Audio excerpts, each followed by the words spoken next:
আসসালামু আলাইকুম। আজকে আপনাদের জন্য নিয়ে আসছি সাধারণ জ্ঞানের দ্বিতীয় ক্লাসটি দ্বিতীয় মডেল টেস্টটি। তো চলুন শুরু করা যাক। প্রাইমারির জন্য মডেল টেস্টগুলো খুবই গুরুত্বপূর্ণ।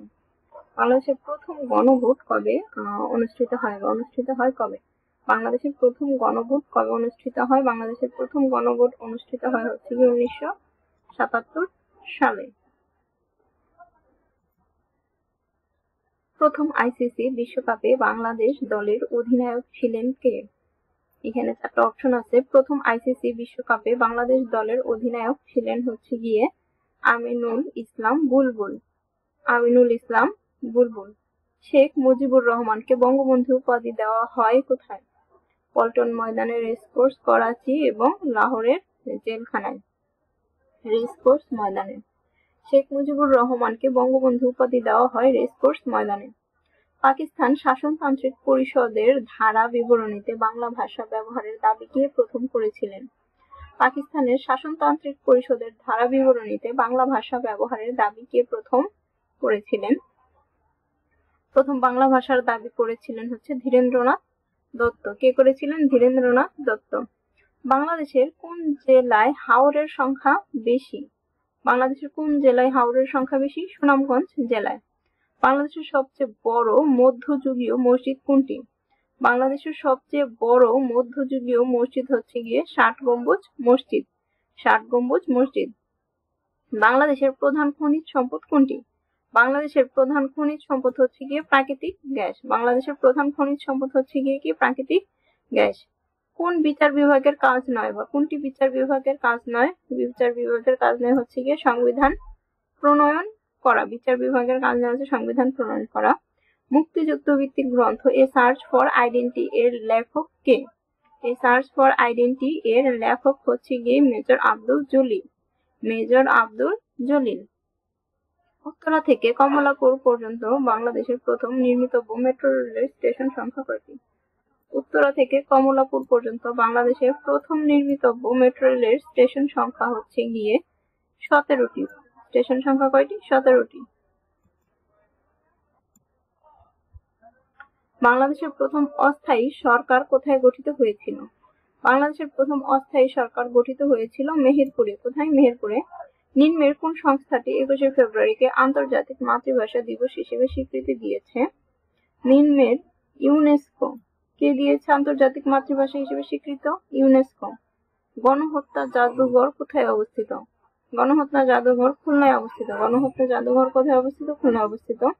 বাংলাদেশের প্রথম সরকারি বিশ্ববিদ্যালয় ঢাকা বিশ্ববিদ্যালয় কবে প্রতিষ্ঠিত হয়? 1 জুলাই 1921। 1 জুলাই 1921। আন্তর্জাতিক আদালতের সদর দপ্তর কোথায় অবস্থিত? আন্তর্জাতিক আদালতের সদর দপ্তর অবস্থিত দি হেগে। ইউরোপিয়ান ইউনিয়নভুক্ত 20তম ও সর্বশেষ দেশ হিসেবে ইউরো মুদ্রা চালু করে। ইউরোপিয়ান ইউনিয়নভুক্ত 20তম ও সর্বশেষ দেশ হিসেবে ইউরো মুদ্রা চালু করে কোন দেশ? ক্রোয়েশিয়া। কোন দেশ? ক্রোয়েশিয়া। নাথুলা পাস কোন দুটি দেশকে সংযুক্ত করেছে? ভারত এবং চীন। নাথুলা পাস কোন দুটি দেশকে সংযুক্ত করেছে? ভারত ও চীন। গোয়েন্দা বিভাগে কোন রশ্মি ব্যবহৃত হয়?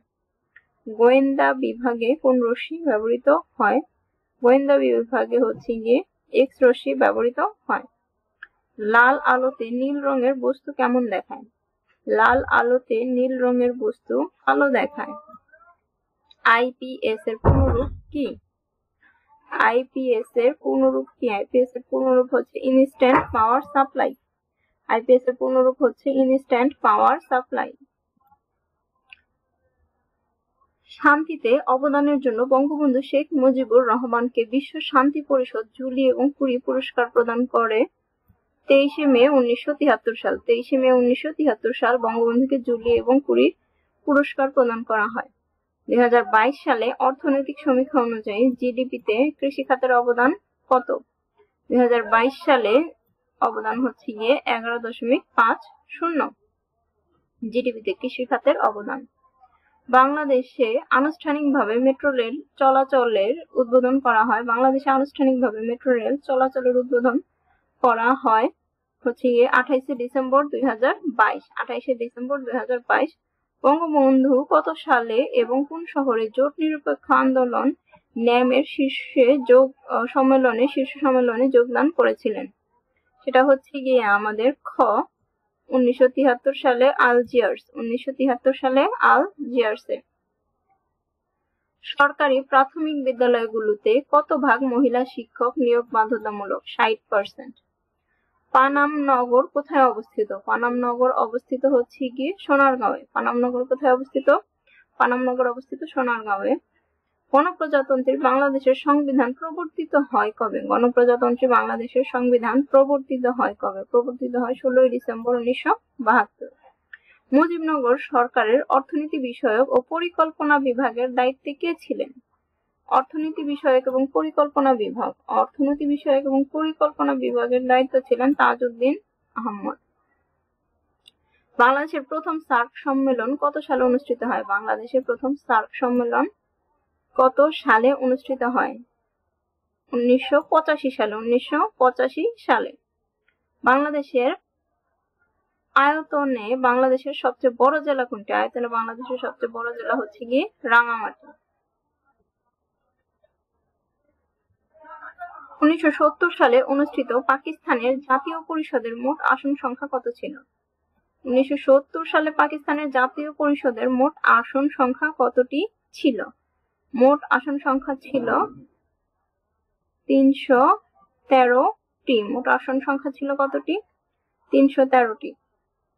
সিডো সনদ কিসের সঙ্গে জড়িত? সিডো সনদ হচ্ছে গিয়ে এখানে নারীর সঙ্গে জড়িত। সিডো সনদ কিসের সঙ্গে জড়িত? নারীর সঙ্গে জড়িত। বিশ্ব আদিবাসী দিবস পালিত হয় কবে? বিশ্ব আদিবাসী দিবস পালিত হয় হচ্ছে গিয়ে 9 আগস্ট। বিশ্ব আদিবাসী দিবস পালিত হয় কবে? 9 আগস্ট। আরব লীগের প্রধান কার্যালয় কোথায়? আরব লীগের প্রধান কার্যালয় হচ্ছে গিয়ে আমাদের এখানে কায়রোতে। আরব লীগের প্রধান কার্যালয় কোথায়? কায়রোতে। কোলেস্টেরল এক ধরনের কি? কোলেস্টেরল হচ্ছে গিয়ে এক ধরনের অসম্পৃক্ত অ্যালকোহল। কোলেস্টেরল এক ধরনের অসম্পৃক্ত অ্যালকোহল। ফিউশন প্রক্রিয়ায় কি হয়? ফিউশন প্রক্রিয়ায় কি হয়? ফিউশন প্রক্রিয়ায় হয় একাধিক পরমাণু যুক্ত হয়ে নতুন পরমাণু গঠন করে। একাধিক পরমাণু যুক্ত হয়ে নতুন পরমাণু গঠন করে। চা পাতায় কোন ভিটামিন থাকে? চা পাতায় থাকে vitamin B complex. Vitamin B complex. সবচেয়ে শক্তিশালী কম্পিউটার। সবচেয়ে শক্তিশালী কম্পিউটার হচ্ছে গিয়ে সুপার কম্পিউটার। সবচেয়ে শক্তিশালী কম্পিউটার সুপার কম্পিউটার। ওসিআর বলতে বোঝায় কি? ওসিআর বলতে বোঝায় হচ্ছে গিয়ে optical character recognition. Optical character recognition. ঢাকাতে 25শে মে দুপুর 12টার সময় লন্ডনের সময় হবে কত? ঢাকাতে 25শে মে দুপুর 12টার সময় লন্ডনের সময় হবে কত? লন্ডনের সময় হবে 25শে মে সকাল 12টা। 25শে মে কি হবে? সকাল 12টা। এই ছিল আজকের মতন। আশা করি ভিডিওটি ভালো লাগলে আরো ভিডিওর জন্য আমাদের চ্যানেলটি সাবস্ক্রাইব করে পাশেই থাকবেন।